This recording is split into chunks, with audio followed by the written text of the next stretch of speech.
Hello friends, स्वागत है आपका मेरे यूट्यूब चैनल मार्केट ज्ञान में। इस वीडियो में हम बात करने वाले हैं सुज़लॉन एनर्जी के बारे में।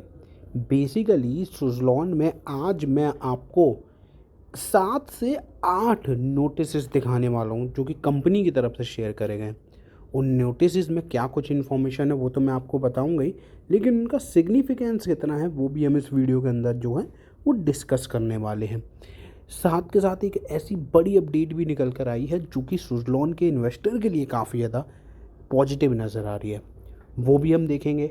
और यहाँ पर MOFSL यानी कि मोतीलाल ओसवाल की तरफ से सुज़लॉन की नई कवरेज जारी करी गई है, वो भी हम इसी वीडियो के अंदर डिस्कस करने वाले हैं।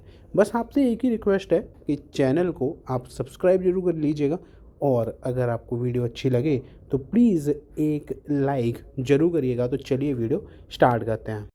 वीडियो स्टार्ट करने से पहले एक चीज़ आपको यहाँ पर दिखाना चाहूँगा। मैंने एक पोल किया था, तो उस पोल में अगर आप देखते हो मैंने आप लोगों से क्वेश्चन पूछा था कि क्या आप लोग म्यूचुअल फंड्स में इन्वेस्टमेंट करते हो। तो 66% लोगों ने बोला है कि यस, और 34% बोला है कि नहीं, यानी कि वो केवल स्टॉक्स में इन्वेस्टमेंट उनका रहता है। अभी जो यहाँ पर आपको 56 बोट्स नज़र आ रहे हैं, धीरे धीरे करके ये बढ़ेंगे, और जब ये 100 बोट्स मेरे पास आ जाएंगे तब मैं आपको एग्जैक्ट जो है वो सिनेरियो बताऊंगा।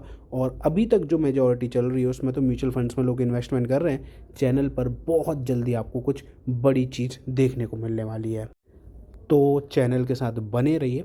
बाकी हम बात करते हैं यहाँ पर सुज़लॉन के बारे में। तो देखो, सुज़लॉन में आज अभी तक जब मैं रिकॉर्ड कर रहा हूँ लगभग 20-25 मिनट का टाइम बाकी है, और मुझे नहीं लगता है कि स्पेसिफिकली सुज़लॉन में कोई चेंजेस होंगे। तो अभी इसमें लगभग आधे % की गिरावट जो है वो नज़र आ रही है। शेयर जो है वो 57 रुपये के आसपास आपको ट्रेड करते हुए नज़र आ रहा है। बेसिकली क्या हुआ है कि काफ़ी टाइम से सुज़लॉन में एक जो मोमेंटम बनना था, जो लोग वेट कर रहे हैं, वो अभी तक नहीं बन पाया। देखो, आप पिछले 5 दिनों में 2-2.5% की गिरावट है, पिछले 1 महीने में 10% का करेक्शन है, 6 महीने में 7% के ही रिटर्न्स हैं, YTD 12-13% नेगेटिव है, 1 साल में 23% नेगेटिव है। यानी कि इसमें जो मोमेंटम है वो रुक गया है। और अगर देखा जाए तो क्या कुछ रीजंस हैं, तो इस रिपोर्ट में आपके सामने जो रीजंस हैं वो यहाँ पर मेंशन करे हैं, जैसे कि valuation versus market sentiment. Valuation थोड़ा सा हाई साइड पे नज़र आ रहा है अगर हम मार्केट के PE से कंपेयर करते हैं। अर्निंग्स जो हैं वो उतनी बेटर नहीं आई जितनी एक्सपेक्टेड थी। सबसे बड़ा जो रीज़न लग रहा है वो ये है कि इनके मैनेजमेंट में बहुत बड़ा चेंज आया, और एकदम से रिज़ल्ट के बाद ही ये आपको इतना बड़ा चेंज देखने को मिला कि इनके जो CFO थे हिमांशु मोदी, ये यहाँ पर सडनली अचानक से ही चेंज मतलब इन्होंने रिज़ाइन डाला। फिर अगर आप देखते हो तो कुछ अभी चैलेंजेस आ रहे हैं, टैरिफ वगैरह का भी सिनेरियो चल रहा है। उन सारी चीज़ों की वजह से भी जो दिक्कतें हैं वो हो रही है, और जो मोमेंटम नहीं बन पा रहा है ना, उसके पीछे के ये रीजंस हैं। लेकिन मैं अगर आपको यहाँ पर दिखाऊं, देखो 7 सितंबर की डेट देखने को मिल रही है।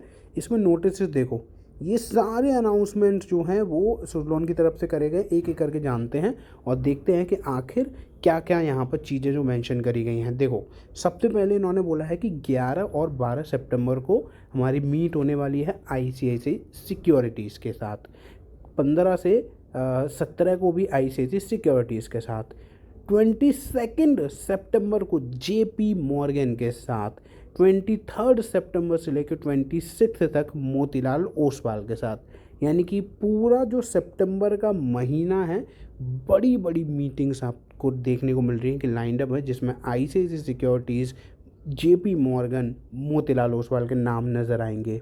फिर कंपनी की अभी रिसेंटली AGM हुई, इसमें इन्होंने जो एनुअल रिपोर्ट होती है वो शेयर करी गई। कल के दिन भी मैंने एक पर्टिकुलर कंपनी की आपको एनुअल रिपोर्ट दिखाई थी, और ये बहुत ज़्यादा नॉलेजेबल चीज़ और बहुत ज़्यादा इम्पॉर्टेंट चीज़ होती है। किसी भी कंपनी में जिसमें आप इन्वेस्टमेंट कर रहे हो उसकी एनुअल रिपोर्ट पढ़ना बहुत ज़्यादा ज़रूरी होता है। यहाँ अगर मैं आपको कुछ इंपॉर्टेंट चीज़ें दिखाऊँ, देखो ये 30 साल हो चुके हैं कंपनी को।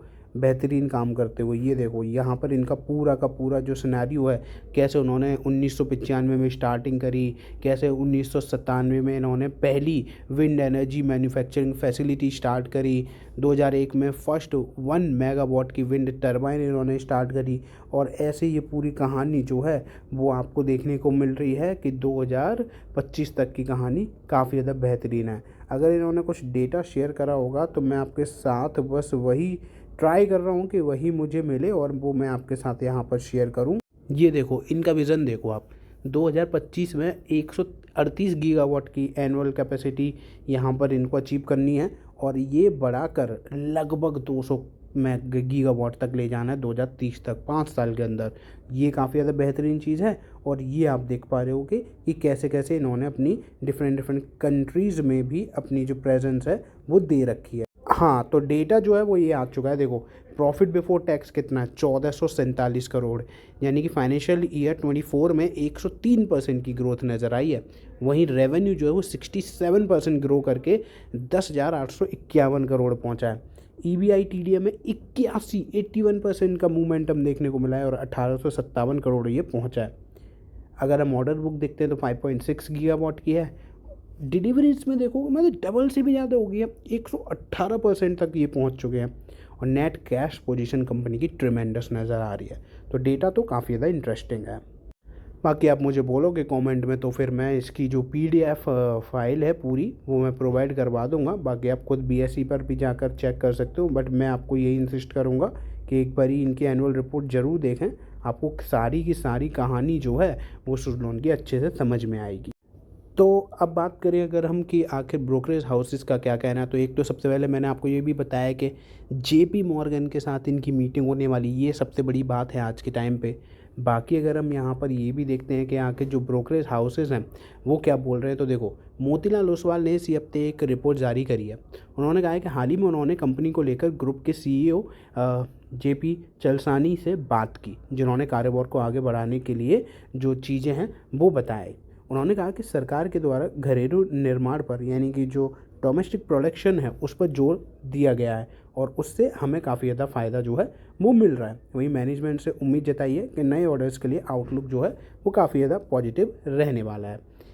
इसी को अगर आप यहाँ पर देखो तो इन्होंने, अगर हम केवल और केवल मोतीलाल ओसवाल की बात करें तो जो पहले इन्होंने सबसे पहले 84 के टारगेट दिए थे और बाइंग की यहाँ पर कॉल दी थी, लेकिन अभी भी अगर आप देखते हो कॉल तो बाइंग की ही है, लेकिन जो टारगेट आए हैं वो आप कर दिए हैं 84 से 80, यानी कि 84 से 80 के टारगेट जो है वो कर दिया है, जो कि आपके सामने काफ़ी अच्छी चीज़ नज़र आती है अगर आप लॉन्ग टर्म इन्वेस्टर हो सुज़लोन के। बाकी मैं आपको यही इंसिस्ट करूँगा कि थोड़ा सा टाइम निकाल के 10 से 15 मिनट का टाइम निकाल के आप इनकी एनुअल रिपोर्ट ज़रूर पढ़ें, ताकि आपको ये पता चलेगा कि पिछले 1 साल में कंपनी ने क्या कुछ किया है। फिलहाल वीडियो में बस इतना ही। वीडियो अच्छी लगी तो लाइक और चैनल को सब्सक्राइब जरूर करें। धन्यवाद।